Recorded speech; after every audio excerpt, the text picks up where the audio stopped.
Al Capone. Um nome que evoca poder, crime e glamour. De um garoto pobre e problemático no Brooklyn, ele ascendeu ao trono do submundo de Chicago, tornando-se o chefão mais notório da era da lei seca. Mas, apesar de sua fortuna e influência, o fim de Capone foi muito diferente do auge que ele construiu. Neste vídeo, vamos explorar a ascensão meteórica de Al Capone ao topo do crime organizado, suas estratégias para se manter intocável, e como uma doença silenciosa e um sistema judicial implacável acabaram com seu império. Prepare-se para descobrir os detalhes de sua jornada, desde os becos até seus últimos momentos em decadência. Capone nasceu como Alphonse Gabriel Capone em 17 de janeiro de 1899, em Nova York, filho de imigrantes italianos. Seus pais, Gabriel e Teresa Capone, eram originários de Castellammare di Stabia, uma cidade no sul da Itália. A família imigrou para os Estados Unidos, em busca de melhores oportunidades. Eles se estabeleceram em Brooklyn, uma área que na época era conhecida por sua grande população de imigrantes. O jovem Al Capone cresceu nesse ambiente, enfrentando as dificuldades típicas da vida em uma nova terra, uma área de classe trabalhadora. A região tinha uma forte presença de italianos, o que ajudou a formar o contexto cultural e social de sua infância. Capone teve dificuldades na escola e frequentemente se envolvia em brigas. Ele era um garoto problemático e violento, sendo expulso da escola aos 14 anos por agredir um professor.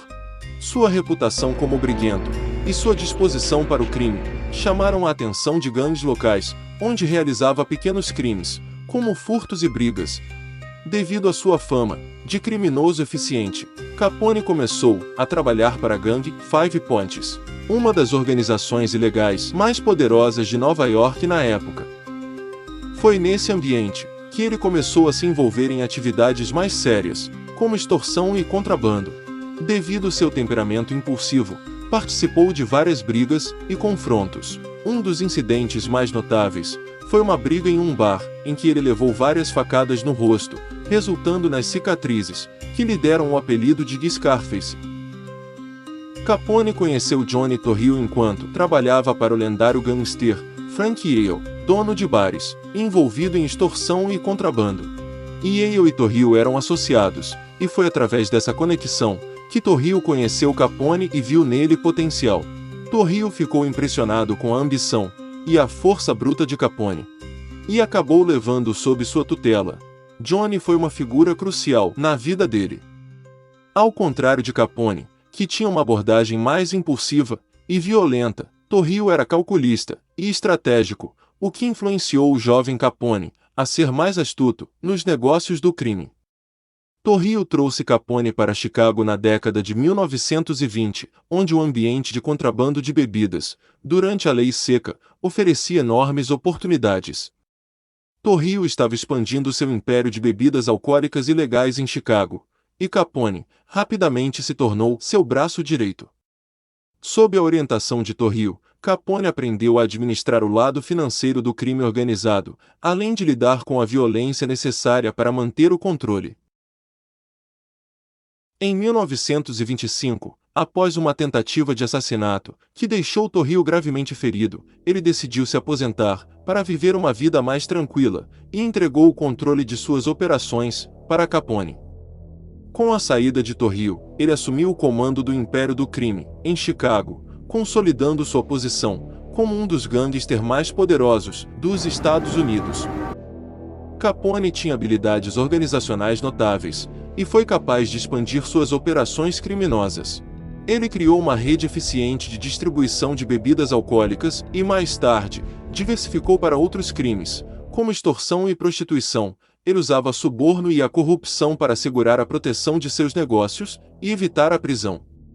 Ele conseguiu subornar policiais, políticos e outros oficiais, garantindo que sua operação continuasse a prosperar sem interferências significativas. Ele era um mestre em construir uma fachada de homem de negócios respeitável, para desviar a atenção das autoridades enquanto, nos bastidores, usava métodos violentos e ilegais para expandir seu império. Ele soube como aproveitar as brechas do sistema e apresentar uma imagem pública que o fazia parecer um empreendedor legítimo, enquanto secretamente controlava vastas operações criminosas, enquanto mantinha a imagem de empresário bem-sucedido.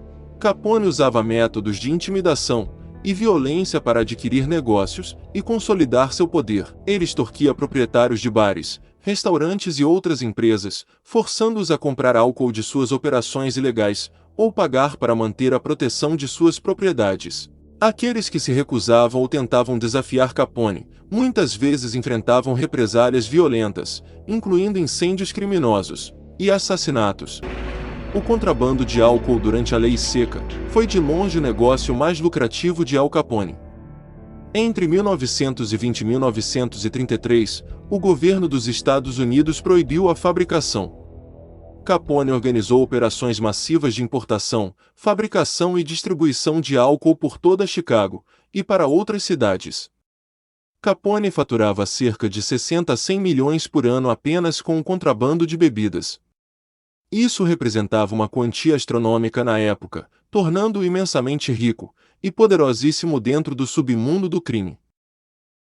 A rivalidade com outras gangues por controle do lucrativo comércio de álcool gerou muitos conflitos violentos, como o famoso massacre do Dia de São Valentim, em 1929, onde Capone orquestrou o assassinato de 7 membros de uma gangue rival. Esses conflitos faziam parte da luta pelo controle do território e das rotas de contrabando. A habilidade de Capone em manter essa dupla identidade, como um homem de negócios público e um chefe do crime nos bastidores, fez dele uma figura complexa e, em muitos aspectos, quase intocável. Sua imagem de filantropo e empresário honesto fazia com que muitos cidadãos comuns o vissem como uma figura admirável, apesar de seus crimes. Porém, ele ainda estava na mira das autoridades, principalmente pela equipe dos Intocáveis formada por Elliot Ness, um jovem agente federal incorruptível, e sua equipe escolhida a dedo, também composta por agentes honestos e imunes a subornos. O grupo recebeu esse apelido porque Capone e sua organização criminosa não conseguiram suborná-los ou intimidá-los. Ness e sua equipe inicialmente tentaram atacar diretamente o negócio de contrabando de álcool de Capone, interceptando carregamentos de bebidas ilegais e fechando destilarias clandestinas. Embora esses esforços causassem prejuízos ao império de Capone, não foram suficientes para prender o mafioso. A grande virada veio quando o Departamento do Tesouro, por meio de um investigador chamado Frank J. Wilson, conseguiu rastrear os rendimentos de Capone, que não haviam sido declarados ao governo. Capone ostentava uma vida de luxo, com mansões e carros caros, mas não declarava nenhuma fonte de renda significativa em suas declarações de impostos. Investigadores descobriram registros de contabilidade e testemunhas dispostas a revelar que Capone estava pagando salários a seus subordinados, operando negócios ilegais, que geravam milhões de dólares em receitas, tudo sem pagar impostos.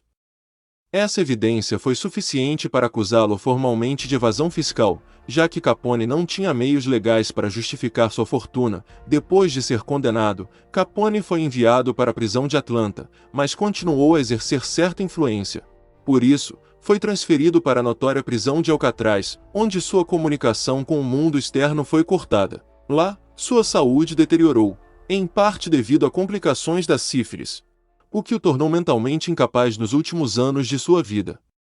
Al Capone teve um impacto profundo e duradouro na cultura popular, tanto durante sua vida quanto após sua morte, sendo um dos gangsters mais icônicos e famosos da história. Sua imagem e legado foram amplamente explorados em filmes, literatura e outras mídias, o que o solidificou como uma figura quase mitológica do submundo do crime. Filmes como O Poderoso Chefão e Os Bons Companheiros seguiram a fórmula de mostrar chefes de crime que, como Capone, equilibravam brutalidade com um senso de conduta. Sua vida e suas ações influenciaram profundamente a forma como o crime organizado é visto na mídia e como o público consome histórias de gangsters. Mesmo décadas após sua morte, ele permanece uma figura central nas narrativas sobre a máfia. Chegamos ao fim Se você gostou do vídeo e quer saber mais sobre o mundo da máfia na cultura popular e outras análises profundas sobre filmes, não se esqueça de deixar o seu like, se inscrever no canal e compartilhar este vídeo com seus amigos. Sua participação é fundamental para que possamos continuar trazendo conteúdos interessantes. Até a próxima!